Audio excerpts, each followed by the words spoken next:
단기 선교 서약서. 1. 나는 단기 선교팀의 일원으로 모든 일정을 성실하게 참여하겠습니다. 2. 나는 단기 선교 일정 중 개인적인 행동을 배제하고 철저히 팀으로 움직이고 행동하겠습니다. 3. 나는 단기 선교 기간 동안 주어지는 과제에 대해 충실하게 이행하고 인도자에게 절대 순종하겠습니다. 4. 나는 팀의 하나됨을 지키기 위해 노력하겠습니다. 5.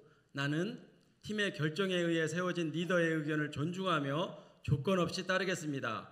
6. 나는 이번 단기 선교를 통해 세계 열방을 위해 기도하고 가는 선교사 또는 보내는 선교사로 살아가겠습니다. 2024년 1월 14일 김성열. 네. 김지수의 대표라고 하기 때문에 우리 모두의 서약입니다. 아멘. 네. 우리 제일 나이 적은 하이가 초등부에서 올라오네. 하이 손 들어보세요. 우리 박수 한번 칩시다. 초등부 홍일점 초등부. 네. 이 참여한 여러분 주의 이름으로 축복합니다. 하나님 아버지, 오늘 비록 일주일간의 사역이지만 양정교회 이름으로 나갑니다. 양족의 성도들을 대표해서 갑니다. 우리 모두가 가서 땅끝까지 이 복음 전하신 주님의 말씀을 순종해야 되는데, 너희는 온 천하에 다니며 만민에게 복음을 전하신 주님의 선교 명령, 우리 교회가 지켜왔고 지키려고 노력하고 있고 애쓰고 있습니다. 선교지에 한 번도 가보지 못한 우리 교인들도 있지만 형편과 사정 때문에 마음은 있으나 기도만 하고 있는 성도들이 있습니다. 전능하신 아버지여, 은혜 주시옵소서.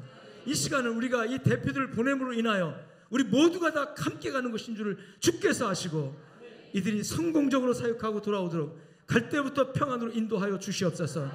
하나님 아버지여, 그 사역지 현장에서 악한 도전과 어둠이 있을 할지라도 강력한 성령의 능력으로 하나님 승리하게 하시옵고, 그 하나님이 함께하는 것을 우리 발걸음 하나하나에서 간증할 수 있도록, 하나님 경험할 수 있도록, 성령의 역사를 체험할 수 있도록 은혜 더하여 주시옵소서. 하나님 함께 동행하는 우리 성도들, 기도로 동행하고 물질로 동행하고 하나님의 관심을 동행합니다. 격려합니다. 이 시간 한 마음으로 복비로 축복했사오니 영광 받아 주시고, 그 복이 우리 성도들에게도 다 흘러가게 하여 주시옵시고, 두고 가는 가정과 범사 위에 하나님의 은혜가 충만케 하여 주시옵소서. 주의 종의 손으로 안수하오니 예수님의 피 묻은 손으로 안수하셔서 일주일 동안의 단기 선교지만 선교사의 정체성으로 주의 손에 붙들려 가게 하시고 또 사역 마치고 돌아오게 하여 주시옵소서. 우리 주 예수 그리스도의 이름으로 간절히 축복하며 기도 올리옵나이다. 아멘. 바송장 김성열 대표로 드리는 겁니다. 위 사람은 땅끝까지 복음을 전파하라 하신 주님의 명령에 순종하여 태국 단기 선교 헌신하였으므로 양정교회 단기 선교 사역자로 파송합니다. 2024년 1월 14일 대한예수교 장로 양정교회 선교위원회 위원장 박주실 목사. 자, 박수로 한번 격려합시다. 하나님께서 동행하실 줄로 믿습니다. 이 선교는 영적 싸움이기 때문에 선교팀이 조직되는 순간부터 여러 가지 악한 영들이 역사를 합니다. 그러나 하나님은 함께 하시고 넉넉히 이길 수 있도록 도우실 줄로 믿습니다. 아멘. 여러분, 사람들은요 자기 필요에 따라서 움직입니다.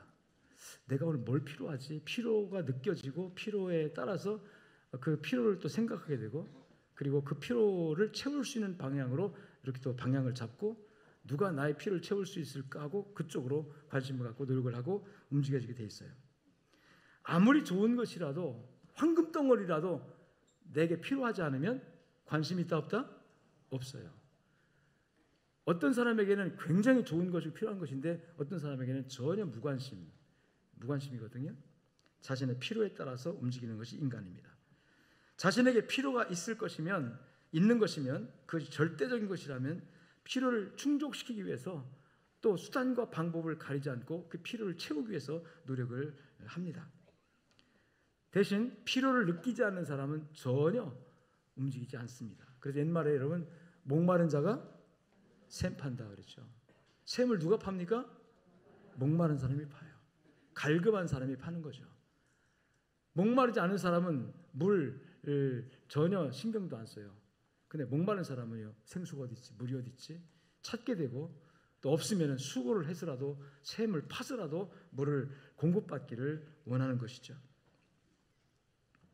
여러분, 대개 그런데 사람들은 자기 현실적이고 육신적인 필요에 대해서는 굉장히 민감하게 반응해요.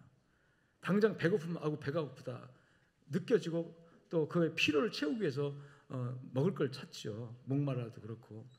또 아플 때 어떻습니까? 아플 때 아프면 아이고 머리가 치근거려, 타이레놀 어디 있냐 찾게 되고, 또 더 심하면 이거 감기 몸살인가 봐 의사를 찾게 되고 병을 찾게 되고, 이거 뭔가 자기 필요를 충분하게 채워줄 수 있는 수단과 방법을 간구하게 되는 것이라는 거죠.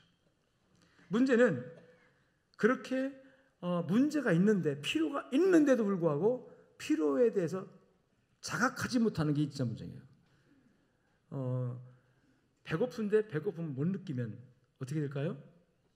죽죠, 결국은.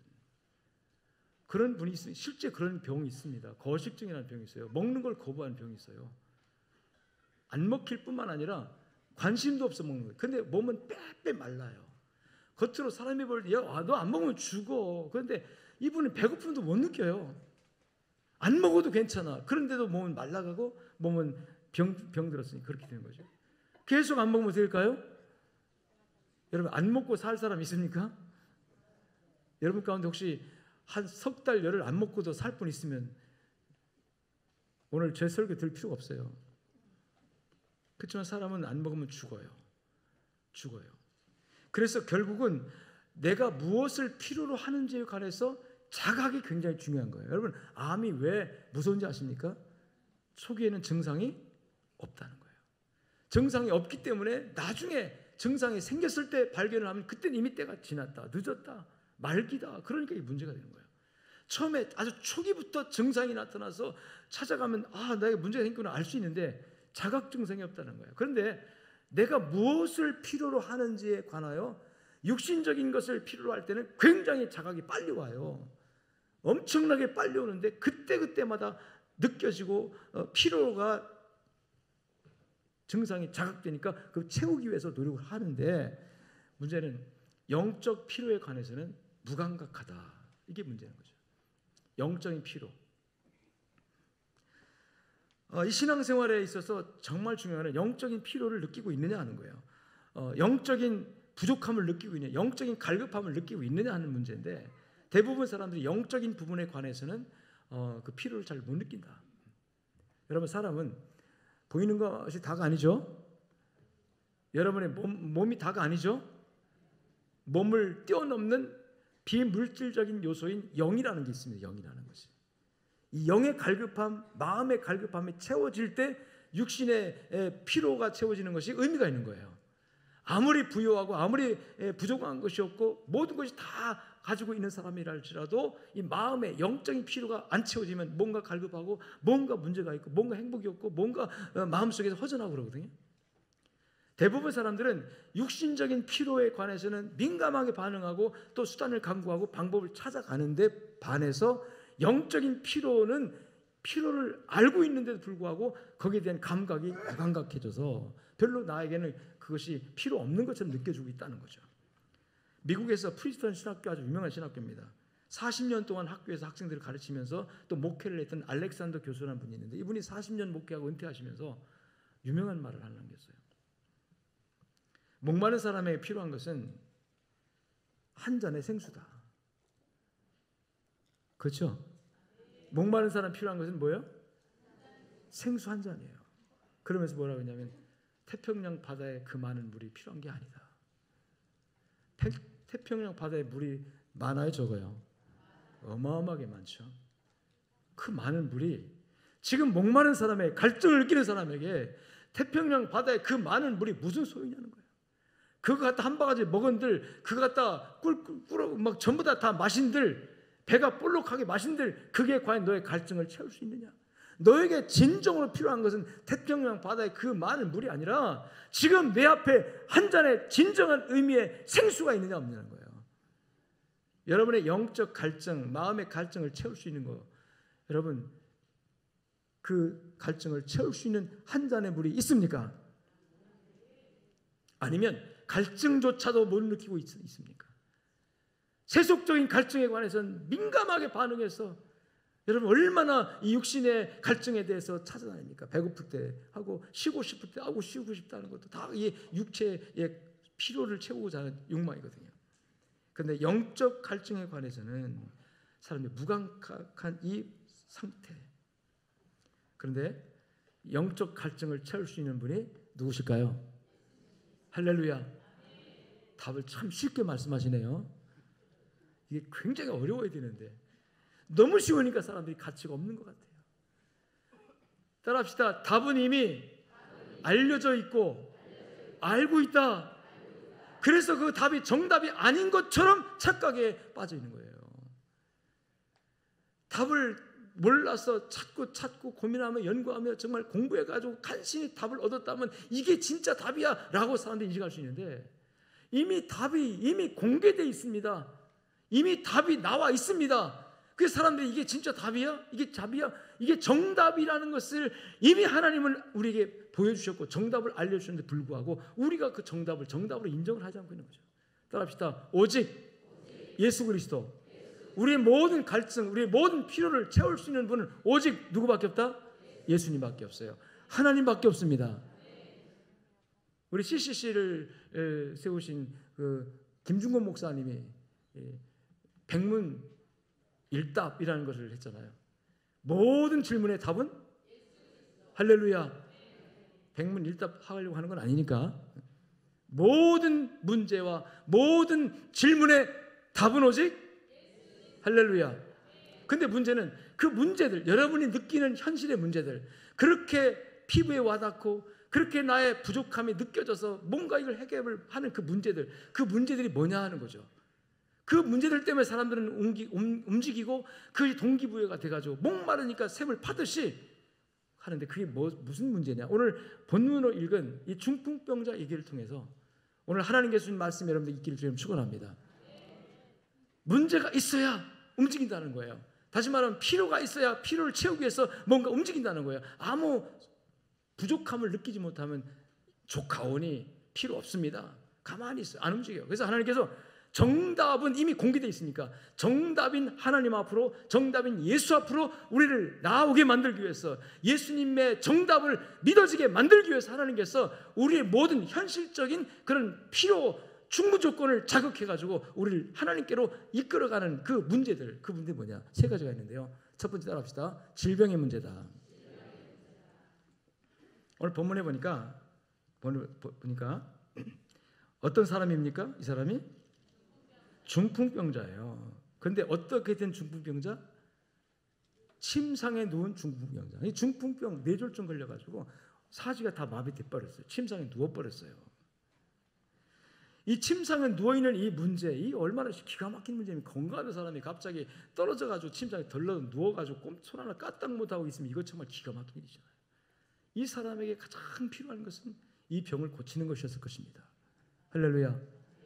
이 병을 고치기 위해서 이 사람이 여러분 노력을 안 했겠습니까? 침도 맞고 한방 양방 별겨 빛이 다 했을 것입니다. 그런데 아직도 안 고쳐졌어요. 아직도 백약이 무효였고 백방이 무효였었습니다.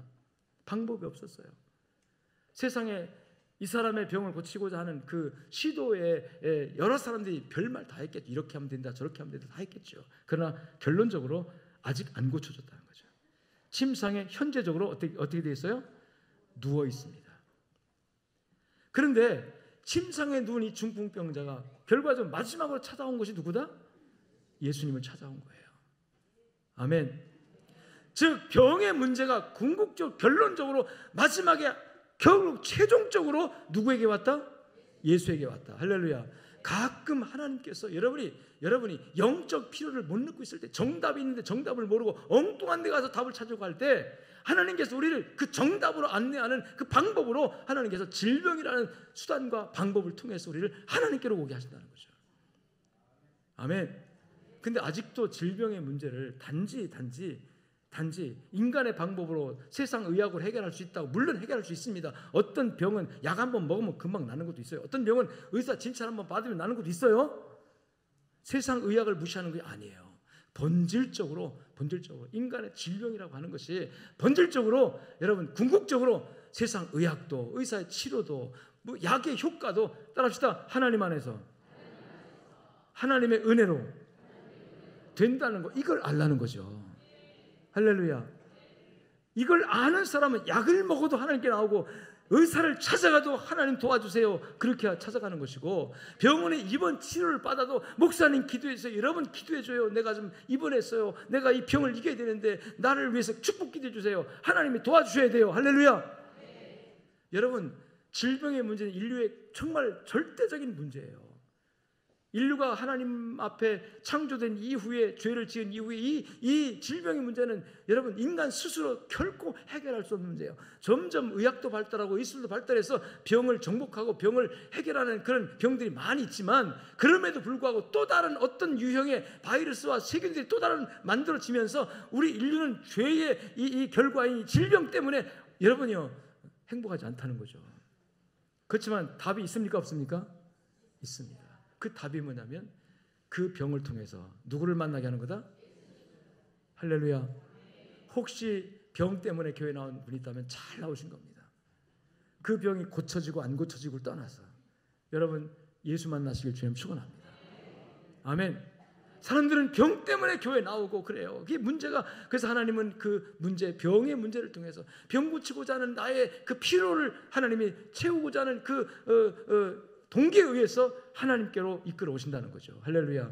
두 번째 문제가 뭐냐면, 따라합시다. 소외된 고독의 문제. 따라합시다. 고독의 문제. 이 고독의 문제가 뭐냐면, 여러분 병들면 고독합니다. 그렇죠? 그런데 이 친구는 지금 별로 고독한 것 같지 않아요.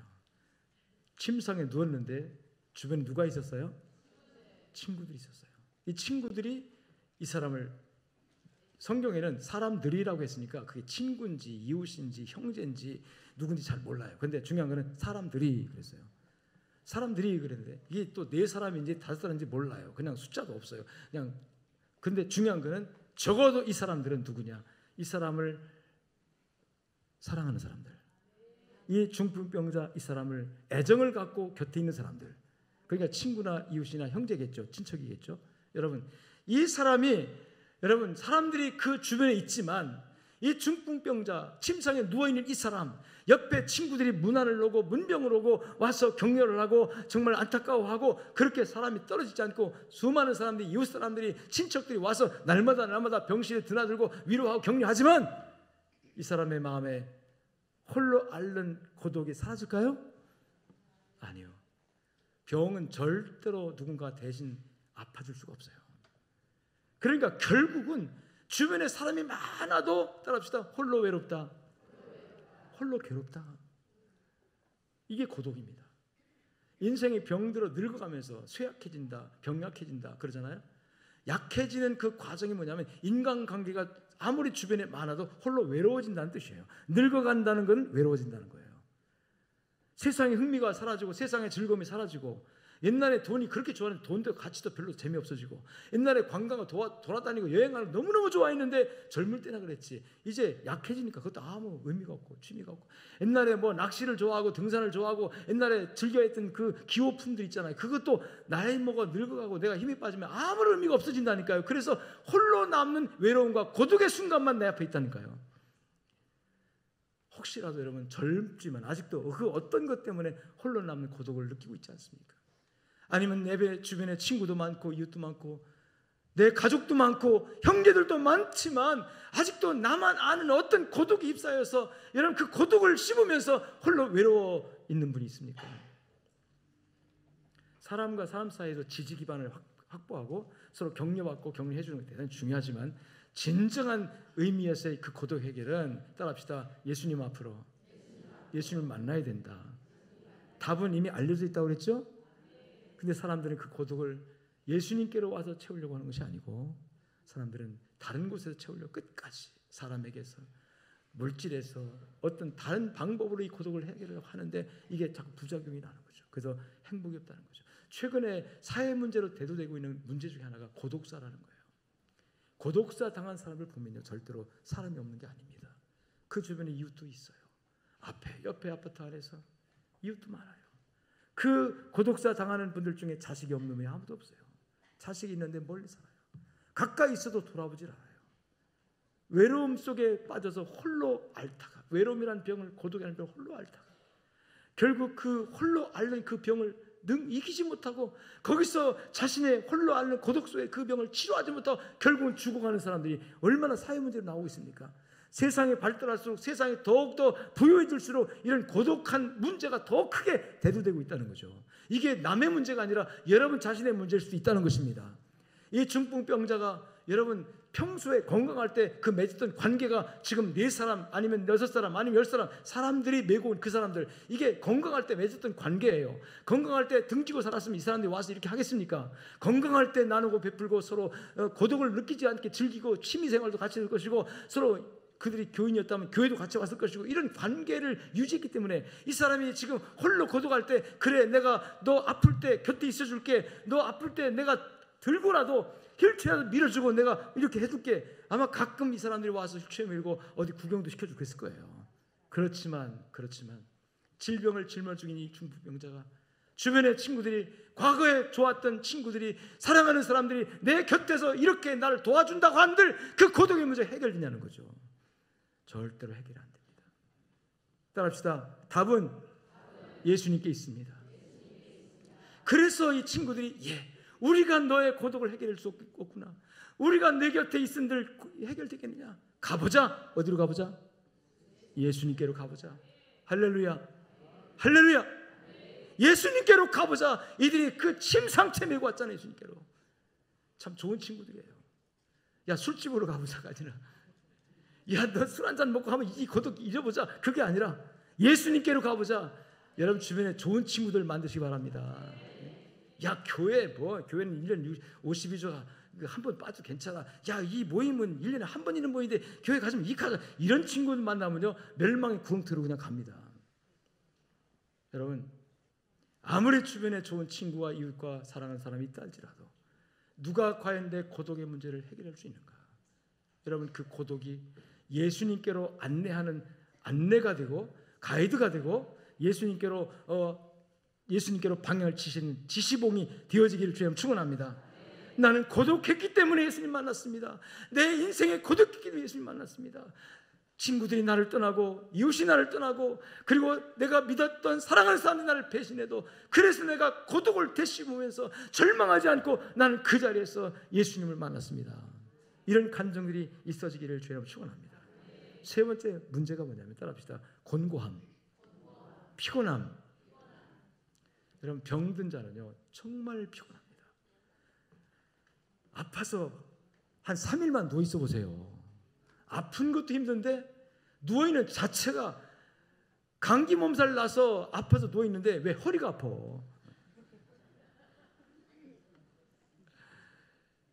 이게요 열흘 되고 한 달 되면요 근육이 쫙 빠지면서요, 근육이 빠져버리면 일어날 기력도 없어져요. 다시 말하면 내 몸 하나도 내가 이렇게 세울 수 있는 힘이 다 빠져버려요. 이 병이 문제가 그렇습니다. 그래서 병든 분일수록 따라합시다. 움직이자. 근육을 놀리지 말고 근육 움직이세요. 아파서 병든 사람일수록 움직여야 됩니다. 움직이고 노력해야 돼요. 그러면 근육의 힘을 계속 유지하면요 여러분 그 병이 일어날 수 있는 힘을 하나님 주십니다. 근데 나 아프니까 아무것도 안 하고 그냥 누워서 맨날 며칠 잠만 자고 맨날 며칠 누워서 끙 앓기만 해보세요. 근육은요 안 써주면, 근육 움직이지 않으면 나는 필요 없는가 보다, 이 사람에게 나는 필요 없는가 봐, 그리고 스스로 빠져버려요. 스스로 근육이 스스로 세포가 분열돼가지고 다 분해돼가지고 근육이 없어져 버려요. 근육이 없어지고 비계들만 나오면 이게 힘이 되어지겠습니까? 연로하신 분일수록 아플 때 움직이셔야 됩니다. 아멘, 아멘. 인간은 병약할 뿐만 아니라 그 다음에 나이를 먹으면서 늙어가는데, 늙어간다는 건 약이에요. 약자예요. 연약해진다는 뜻이에요. 연약해지면 결국은 뭐냐면 내 몸뚱아리 하나 내가 일으키는 것도 힘에 버거울 정도의 이런 힘이 들어요. 그래서 가끔 여러분 몸이 무거울 때 몸이 무거워라는 말 해요, 안 해요? 몸이 무겁죠. 무거운 몸을 지탱하려고 하니까 얼마나 피곤합니까? 얼마나 곤고합니까? 또 이게 정신적으로 스트레스가 또 쌓이면서 마음도 무겁고 몸도 무겁고, 그래서 따라합시다. 피곤하다. 현대인들은 피곤하다는 말을 달고 살잖아요. 현대인들이 달고 사는 말 중에 두 가지가 있는데 따라합시다. 피곤하다, 바쁘다. 하나도 안 바쁘면서 바쁘다. 목사님 바빠서 구역 예배 못 드려요. 바빠서 오늘 모임에 못 나가요. 예배 못 나가요. 바빠서. 근데요, 그렇게 바쁘다고 하는 분이 여유롭게 딱 차 한잔 마실 시간이 있거든요. 그렇게 바쁜 분들이 예배도 나오지 못하고 바쁜 분들이 식사하고 나서 여러분이 차 한잔 마실 시간이 있고, 또 아침에 바쁜 분들이 여러분 신문 한 장 볼 수 있는 시간이 있고, 물론 여가 시간을 그렇게 이용하는 건 뭐 나무랄 필요는 없지만은 우리가 하나님 앞에 정말로 해야 할 일을 뒤로 미루어야 할 만큼 정말 바쁘냐, 그리고 그 내가 해야 할 일을 뒤로 미루어야 할 만큼 진짜 내가 지쳐있고 정말 손 하나 까딱할 수 없을 정도로 지금 힘들고 그렇게 지쳐있느냐 하는 거죠. 근데 주님은 그걸 아시고 인생이 얼마나 고단하고 얼마나 피곤한지를 미리 다 우리 주님 아시고 이해하시면서 이렇게 말씀했어요. 수고하고 무거운 짐진 자들아. 수고하고 무거운, 이 수고라는 것은 여러분 늘 반복되는 어떤 고생이잖아요. 수고예요. 이게 한 번만 고생하는 거는 아무리 힘들어도 한 번 참으면 돼요. 견디면 돼요. 근데 이게 반복되면, 가벼운 짐도 반복돼서 계속하면 이게 얼마나 큰 수고가 되고 얼마나 힘이 드는지 몰라요. 힘들고 땀 흘리면서 하는 것이 반복된다는 거. 그래서 여기서는 이게 누적되면서 피곤이 오죠. 고단해요. 그래서 모두가 다 고단해 보니까 다 피곤이 막 다 보여요. 이렇게 얼굴에. 지금도 여러분들 얼굴에 막 피곤이 보여요. 빨리 가서 주무시라고 쉬라고 하시는 분도 있어요. 어떤 때는 제가 그냥 아이고 집사님 참 피곤해 보이시는데 그냥 거기 누우세요 이렇게. 오죽하면 예배당에 와서까지 이렇게 하겠습니까? 저도 지난번에 우리 전도사 누가 설교할 때 요 앞 앉았는데요. 그날따라 제가 엄청나게 피곤해서 공부했어요. 앞에 앉았는데 담임 목사가 가지고 이게 큰일 났다. 이러면 안 되지. 저 딱 차리고 또 이렇게 하는데 그날 또 엄청 피곤해서 내가 몸이 피곤했는데 또 이렇게 주여 이걸 뒤에서 누가 보면 어떡할까? 난 하나님이 보는 건 괜찮은데 난 사람이 볼까 봐 드려. 여러분들이 볼까 봐 드려온 거예요. 아니나 다를까 집에 갔더니 사모님이 하나님은 너무나도 좋으신 분이기 때문에 내 사정 다 아시고 내 사정 다 아시고 다 알아주세요. 이해해 주세요. 얼마나 피곤한지 알아주세요. 그런데 사람들은 모르더라고요. 우리 장로들도 모르고 우리 권사님들도 모르고 집사님도 모르더라고요. 그러니까 결국은 사람 보고 내가 경성을 해야 돼요. 정신 차려야 돼요. 여러분 주님은 아십니다. 수고하고 무거운 짐 이미 알고 들어가는 거예요. 너 얼마나 고생하는지, 얼마나 지쳐있는지, 얼마나 피곤한지. 그래서 주일날도 교회 못 나오고 너 바쁘다 하는데 내가 바쁜 거 아는데 너 그래도 조금 시간 낼 수 없겠니? 주님 그러시거든요. 근데 우리 자꾸 그걸 핑계를 대는 거죠. 바빠서요. 시간이 없어서요. 바빠서요. 구역장님 전화하면 바빠서요. 정말 바쁜지 한번 생각해 보시라고. 정말 내가 오늘 이 구역 모임을 포기하고 이 일을 해야 될 줄 진짜 바쁜 것인지, 아니면 사전에 구역 모임 시간이 있으니까 사전에 조정하고 이렇게 해가지고 내가 구역 예배 시간 너무 소중하니까 나가서 함께 해야지, 우리 구역장님 힘을 줘야지, 우리 구역장님 용기를 줘야지, 내가 참석만 해도 힘낼 거야, 이런 마음으로 함께하는 마음을 가지고 있는지, 아니면 바쁘다는 것이 핑계가 되어가지고 핑계거리는지, 피곤하다는 게 핑계거리인지, 여러분 그 핑계가 아니고 사실 하나님 우리의 모든 것을 아시고 계신 하나님 앞에 나오라고 하는 그 바쁜 것이, 그 곤고한 것이 하나님을 찾고 하나님을 만나라고 하는, 하나님께로 인도하는 여러분의 안내 쌓이는 것을 믿으시기 바랍니다. 그러니까 바쁘면 더 바쁠수록 나와야 되는 거라고요. 하나님께서 여러분의 시간을 사용할 때 시간 사용 능력을 주세요. 이걸 규모 있게 시간을 쓴다고 그러잖아요. 그냥 하루 20시간을 아무 의미 없이 그냥 흘러가게 그런 사람들이 있는가 하면 24시간을 25시간쯤 쓰는 사람들이 있어요. 아무리 바빠도 할 일 다 하게 착착 질서 있게 자기 시간을 쓰는 사람들이 있어요. 이 은사가, 이 능력이 여러분들에게 주어지기를 주님 축원합니다. 피곤하고 권고하기 때문에, 바쁘기 때문에 우리는 주님께 나오는 것을 여러분 방해가 아니라, 그것 때문에 주님 만날 수 없어요, 주님께 나올 수 없어요가 아니라, 주님은 여러분에게 피곤한 것, 그 바쁜 것을 통해서 나와라, 그래도 나와라.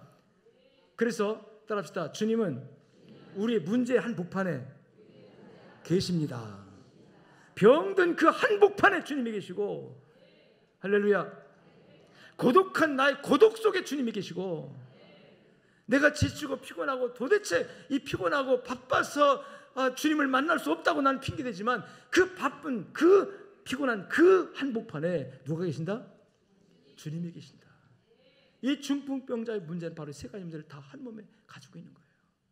그래서 우리는 주님을 만나야 됩니다. 그런데 주님께서 이 중풍병자가 나와 있는 걸 이렇게 보시더니 이렇게 말해요. 소자야, 작은 자야, 따라합시다. 내 죄사함을 받았느니라. 이게 뭡니까? 예수님은 이들이 질병 때문에 예수님께 왔고, 고독한 외로움 때문에, 그 마음의 허전함 때문에 예수님께 왔고, 또 너무 지치고 피곤하고 힘들어서 뭔가 힘을 얻을까 왔지만, 그것이 그들의 문제였고 우리의 문제지만 예수님이 보는 예수님의 시각은 아니라는 거예요.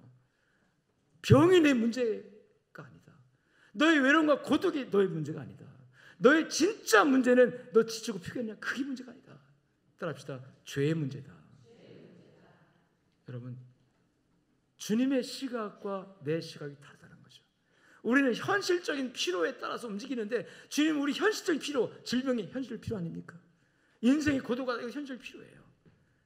지치고 피곤해요. 이것도 현실. 그런데 이 현실적인 필요를 우리는 모두가 다 주님을 만나는 도구로 쓰지 않고 주님을 안 만나는 핑계로 삼아버린다는 거죠. 나 병들어서 못 가요. 예배 못 가요. 아파서 못 가요. 피곤해서 못 가요. 바빠서 못 가요. 여러분, 주님은 여러분 현실적인 필요를 자극시켜서 현재 필요 때문에 누구 만나라고? 예수님 만나라고. 왜냐하면 인간은 죄인이기 때문에. 그런데 우리는 죄인이 아니라고 생각하거든요. 여러분, 그래서 기독교의 첫 출발은요, 따라합시다. 내가 죄인임을 자각하는 데서부터다. 어느 날 갈릴리 바다에 나타나신 예수님께서 시몬이라는 한 어부를 불러요. 시몬아, 내가 내 배를 좀 쓰자. 그리고 예수님 그 배에 올라요.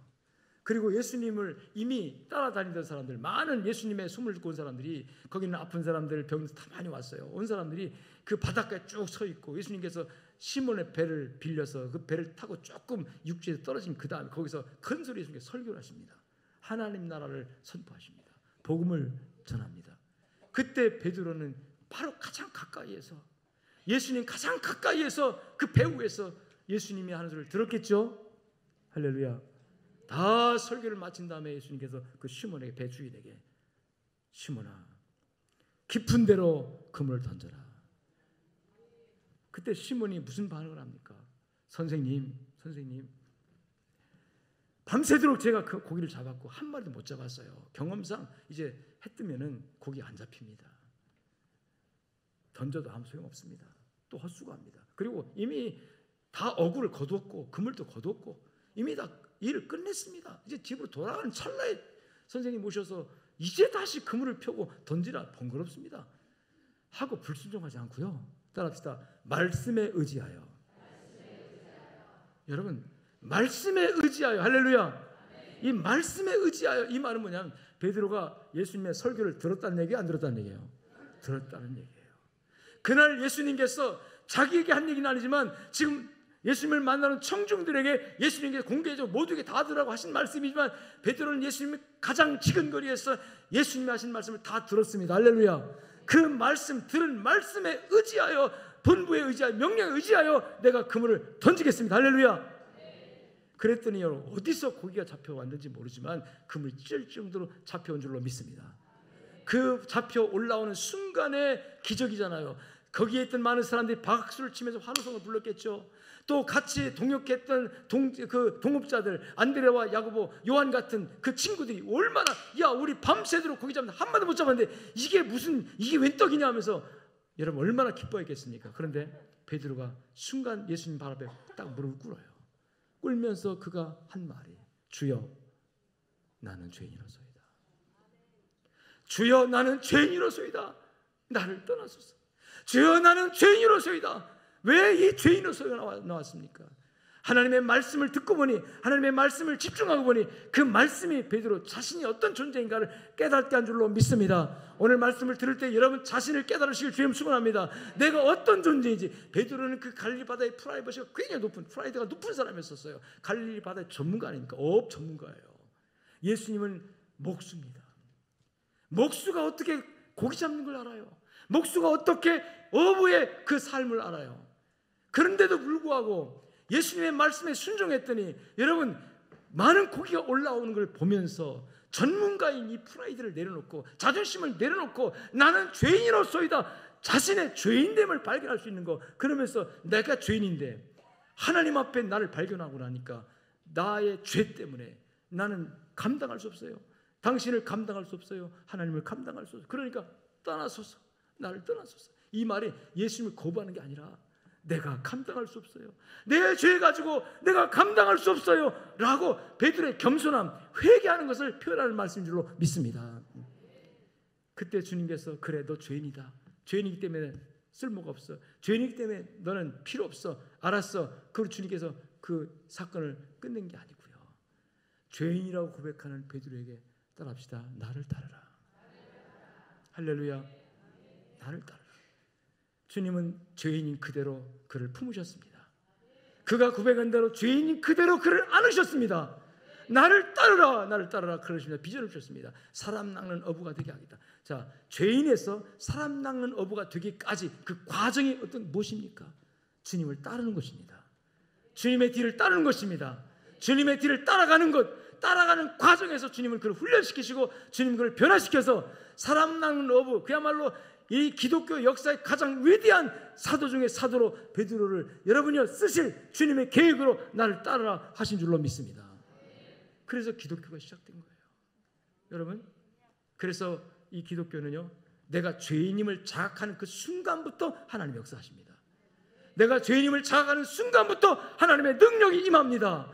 내가 짊어지긴 모든 문제들, 질병이든 고독이든 외로움이든, 아니면 여러분 지치고 피곤하고 내 에너지로, 내 삶으로, 내 지혜로 도무지 감당할 수 없는 무능력, 이 무능력 때문에 우리가 피곤해지잖아요. 능력이 있는 사람은 안 피곤합니다. 힘이 없으니까 피곤해지는 거예요. 무거운 짐도 내가 그 짐의 무게보다 더 에너지가 넘치면 절대로 안 피곤해져요. 근데 그 짐을 감당할 수 없을 만큼 내 에너지가 모자라니까 피곤해지는 거예요. 그래서 예수님께서 수고하고 무거운 짐진 자들아 다 내게로 오라. 할렐루야. 그 수고하고 무거운 짐의 핵심에 우리는 내 문제를 해결하려고, 내 필요를 채우려고 왔지만 주님은 그 자리에서 만나주시면서 우리 근본적인 문제, 따라합시다, 죄의 문제를 해결해 주신다. 할렐루야. 그래서 기독교는요, 죄가 없어서 구원받는 종교가 아니라 죄가 있지만 용서받아 구원받는 종교예요. 할렐루야. 끊임없이 우리에게 요구되는 것이 주님 앞에 엎드려서 따라합시다. 나는 죄인으로소이다. 자기를 낮추고 겸손하게 나는 죄인입니다. 하나님, 이 질병의 문제가 아니라, 외로움과 고독의 문제가 아니라, 수고와 무거운 이 스트레스가 문제가 아니라, 하나님 이 모든 문제, 나는 이거 해결하려고 여기저기 해결하려고 몸부림쳤지만 하나님 이 죄 문제가 해결되지 않고는 해결 방법이 없습니다. 이것을 깨닫고 본질적으로 근본적으로 하나님 앞에 자기를 낮추고 나는 죄인으로서다 고백하는 것이 바로 우리 기독교의 진리인 거예요. 그리고 나는 죄인으로서다 깨닫는 순간 엎어져서 갈릴리 바다의 그 자존심, 내가 최고다, 내가 전문가다, 누구도 이 베드로의 영역을 함부로 넘볼 수 없는 갈릴리 바다 전문가 아닙니까? 그러니까 그가 뭐라고 말하냐, 밤이 맞도록 수고했습니다. 이거는요, 내가 전문가입니다 그런 뜻이에요. 내가 이 기술과 능력으로, 경험으로 내 모든 실력을 총동원해서 내가 최고인데 했는데도 불구하고 안 됐는데 당신이 뭔데 고기를 그물을 내리려고 하느냐, 이런 얘기거든요. 그러나 그는 순종했습니다. 따라합시다. 예수님 만났습니다. 모든 문제가 해결된 줄로 믿습니다. 혹시 여러분 병이 여러분의 문제입니까? 가난의 문제입니까? 인간관계가 흩어져서 주변에 사람은 많은데 고독합니까? 외롭습니까? 남편이 있고 아내가 있고 자식들이 있는데 혼자 있는 것 같은 느낌을 늘 받습니까? 여러분 중심에, 핵심에는 주님이 계십니다. 그 중심에서 주님을 보시길 바랍니다. 그 중심에서 하나님을 만나시길 주님 축원합니다. 이런 모든 현실적인 문제들이, 우리는 그 현실의 문제를 해결하려고 사람도 찾아가고 이 사람 저 사람 가서 여러분 얘기도 하지만 그것으로 해결되는 게 아니에요. 따라합시다. 예수님 만나야 해결됩니다. 아멘. 사람 낚는 어부가 되게 하리라. 주님께서 그를 사용하셔서 여러분 인류 역사의 위대한 기독교의 지도자로 만들었던 우리 주님께서 여러분 그 문제 핵심 속에 주님 만나게 하시기 위해서 오늘도 그 문제를 풀어가시는 주님의 은혜 가운데서 예수님 만나는 역사가 있기를 주의 이름으로 축원합니다. 왜 예수님 필요하냐? 주님이 우리의 모든 문제의 해결자이시기 때문에 그래요. 예수님만이 모든 일의 열쇠가 된다는 사실을 믿으시고 금년 한 해 우리 예수님의 손에 붙들려서 어떤 문제가 생기더라도 문제에 집중하지 마세요. 여러분의 시각이 그 문제에 함몰되지 마세요. 예수님에게로 시선을 돌리시고 여기 터지고 저기 터지고 문제가 터지면요 그 문제에 집중하면요 예수님 안 보여요. 여러분 큰 풍랑 속에 여러분 빠져 죽을 수 되었을 때 예수님이 물 위로 오시잖아요. 제들 깜짝 놀라면서 저기 뭐냐 유령이냐 할 때 주님께서 나다 두려워하지 마라 염려하지 마라 나다 그랬어요. 그러니까 풍랑 속에 물 위에 걸어오는 예수님을 보고 유령이다 했던 제자들이 나다 하는 주님의 말에 긴가민가 해가지고 진짠가 가짠가 해가지고 그 중에 베드로가 주시었던 정말 주님 맞으면 나를 오라 하소서. 주님께서 오라 하더니 베드로가 예수님 바라보고 뛰어들었습니다. 할렐루야. 물 위를 걸어가는 역사가 일어나는 줄 믿습니다. 여러분 그런데 잠시 후에 파도가 일면서 예수님이 파도에 가려 보이지 않게 될 때 점점 빠져들어가요. 빠져들어가면서 베드로가 소리칩니다. 주여 죽게 되었나이다. 그럴 때 주님께서 다가오셔서 따라합시다. 믿음이 적은 자여. 여러분의 믿음이 빠져가는 믿음이 아니라 무리를 걸어가는 믿음이 되시기를 주여 축원합니다. 아멘. 여호와께서 나의 빛이 되셔서 나의 등불이 되셔서 여러분 어둠을 밝혀준다고 시편 18장에서 말합니다. 할렐루야. 그래서 그 빛을 받아서 내가 주님을 의지하고 주를 의뢰하고 떠납니다. 적진을 향해 달리며 적진을 향해 달린단 말은 적이 지금 포위하고 있는데 그걸 뚫고 나간단 말이에요. 이게 돌파라는 말이 있습니다. 적진을 향해 돌파하고 성벽을 뛰어넘나이다. 아멘. 5만 가지 문제가 우리의 발목 잡아 예수님께로 나가는 것을 막을지라도 우리는 우리의 등불 대신 예수님을 향해 나가야 합니다. 여러분의 문제 현장에서 문제만 만나지 말고 문제 현장에 계신 예수님을 만나서 예수님께서 여러분 삶의 흑암을 밝혀주는 빛으로 비춰줄 때 그 빛을 받아가지고 나가는데 여러분이요 적진을 향해 돌파할 수 있는 그리고 성벽을 뛰어넘을 수 있는 능력과 에너지가 하나님께로부터 공급될 줄로 믿습니다. 그 능력을 받아가지고 금년 한 해 힘차게 성공하시길 주님 축원합니다. 하나님의 놀라운 축복과 위로가 여러분들에게 충만하기를 주님 축원합니다. 은혜로우신 아버지 감사합니다. 5만 가지 문제가 우리를 발목 잡고 하나님께로 나가지 못하게 하지만 그 문제 속에 계신 예수님을 저희는 믿습니다. 오늘 질병의 문제, 하나님 아버지여 또 외로움과 고독의 문제, 그리고 하나님 아버지 우리를 억압하고 우리를 가능하면 주님께로 나가지 못하도록 만들어가는 모든 우리의 상황의 문제, 하나님 아버지 권고하고 피곤합니다. 지쳤습니다. 그래서 주저앉아서 낙심하고 울고 있습니까? 그 자리에 주님 계신 줄로 믿습니다. 주님 만나게 하옵소서. 주의 음성을 듣게 하시옵소서. 내가 어떤 존재인지 죄인임을 깨닫게 하시고 그래서 늘 주님 앞에 나는 죄인으로서이다 회개하며 하나님 아버지 죄가 없어서 주님 만나는 것이 아니라 우리를 품고 계신 주님을 만나서 내 죄를 해결받는 사함받고 용서받고 담대하게 하나님의 아들의 신분 딸의 신분으로 하나님 외치며 세상을 향해 나가는 양정이들 되게 하여 주시옵소서. 함께 하시고 나오고 예수님 이름으로 축복하고 기도 올려옵나이다. 아멘. 이제는 살아계신 우리 주 예수 그리스도의 은혜와 하나님 아버지의 무한하시고 극진하신 사랑과 성령님의 위로 교통 충만 역사하심이 오늘 또 말씀을 붙들고 그 말씀 붙들고 나아가는 모든 성도들 머리 위에 저들의 가정과 삶 현장 속에 이제부터 영원토록 함께 있을지어다. 아멘.